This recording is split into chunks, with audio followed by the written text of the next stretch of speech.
యాసంగి సన్నాల బోనస్ ఎప్పుడు ఇస్తారో 4 నెలలుగా రైతులు ఎదురుచూపులు. మొత్తం 23.36 లక్షల టన్నుల సన్నాల కొనుగోలు. వీటికి 1168 కోట్ల బకాయిలు. తాజాగా వానాకాలం ధాన్యం కొనుగోలు ప్రారంభం.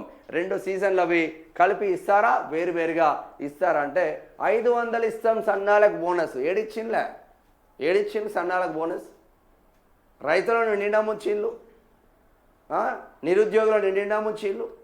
ఒకటా రెండా మీరు ముంచండి. సన్నాలకు 500 బోనస్ ఇస్తా అన్న కాంగ్రెస్ ప్రభుత్వం ఏడవన్నది. ఇప్పటికే బాకీనే 23.36 లక్షల టన్నుల సన్నాల కొనుగోలు జరిగింది. 1168 కోట్ల బాకీలు ఉన్నాయి ఇప్పటి వరకే.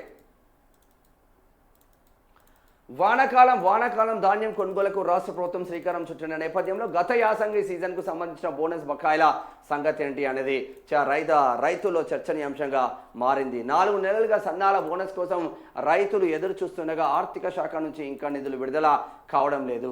మరోవైపు మళ్ళీ ఖరీఫ్ కొనుగోళ్ల సీజన్ ప్రారంభమవుతున్న నేపథ్యంలో 2 సీజన్ల బోనస్ డబ్బులు ఒకేసారి చెల్లిస్తారా, ముందు పాత బకాయిలు చెల్లిస్తారా, లేకపోతే యాసంగి బకాయిలు అలాగే ఉంచి ప్రస్తుత వానాకాలం బోనస్ చెల్లిస్తారా అనే ప్రశ్నలు తలెత్తుతున్నాయి.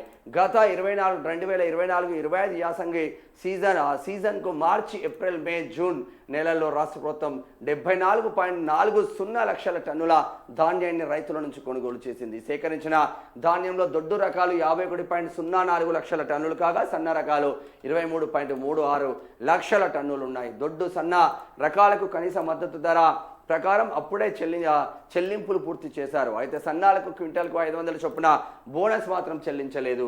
ఇందుకు సంబంధించిన మొత్తం 1168 కోట్ల చెల్లింపులు పెండింగ్లో ఉన్నాయి.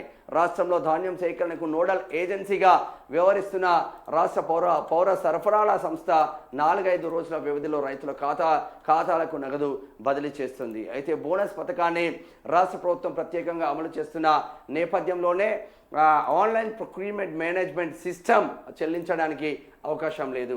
ఈ క్రమంలోనే ఎంఎస్పి చెల్లింపులు, బోనస్ చెల్లింపులు వేర్వేరుగా జరుగుతున్నాయి. బోనస్ చెల్లింపుల ప్రతిపాదనలు గతంలోనే పౌర సరఫరాల సంస్థ ప్రభుత్వానికి పంపించగా ఆర్థిక శాఖ వద్ద పెండింగ్లో ఉంది.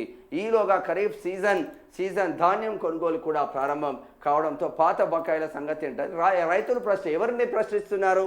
వ్యవసాయ శాఖ మంత్రిని ప్రశ్నిస్తున్నారని ఈనాడైనా రాయలేదే పాపం. ఆంధ్రజ్యోతి ఈనాడ ఆంధ్రజ్యోతి రాయలే.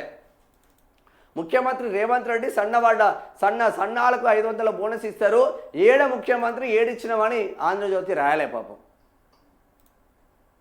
కొట్టకుండా తిట్టకుండా శుతిమెత్తగా పాపం రాసుకుండా పోతుంది. మరి రేవంత్ రెడ్డికి ఏడన్నా కోపం వస్తే మా పేపర్ ఉంటుందో పిక్తుందో అని భయమేస్తుంది ఇప్పుడు ఆంధ్రోళ్ళకి అందరికీ. ఆడ చంద్రబాబు ఉన్నంతసేపు ఇక్కడ రేవంత్ రెడ్డి సేఫ్గానే ఉంటాడు ఆంధ్రోళ్ళకు. ఇది పరిస్థితి.